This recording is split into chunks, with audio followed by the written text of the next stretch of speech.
భారతీయులు మాత్రమే కాదు, ప్రపంచ దేశాల్లో ఉన్న వాళ్ళందరూ నా సోదర సోదరీమణులే. వినడానికి ఎంత చక్కగా ఉంది ఈ మాట. మరి ఈ విషయం ప్రపంచానికి అర్థం కాలేదా? అర్థం కాలేదు గనుకనే కులాల పేరట, మతాల పేరట, దేశాల పేరట, ప్రాంతాల పేరట విడిపోతున్నాం. ఇంతకీ ఆరిన నేల ఈ భూమి ఉందో చూసారా? ఎవరి తాత ముత్తాతలు దీన్ని చేసి మనకిచ్చారు చెప్పండి? మనం యథార్థం మాట్లాడుకోవాలి. భారతదేశం నాది అనడానికి ఈరోజు చాలా మంది ఈ దేశం మాది, క్రైస్తవులు ఇక్కడ ఉండకూడదు, వెళ్ళిపోవాలి అంటున్నారు. పాప అమాయకు తమ్ముళ్ళు.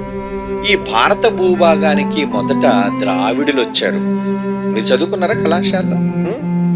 మొదట తెగగా ద్రావిడులు వస్తే వాళ్ళు ఉత్తర భారతదేశంలో దీన్ని ఆక్రమించుకుంటే వలస ప్రయాణం చేస్తూ భూభాగం కనబడినప్పుడు అక్కడికి వచ్చి ఇల్లులు కట్టుకొని గుడారాలు వేసుకొని తమ నివాసాన్ని ఏర్పాటు చేసుకుంటే ఈలోపు మరొక జాతి వచ్చింది, ఆర్యులు. వాళ్ళు వచ్చి ఏం చేశారట?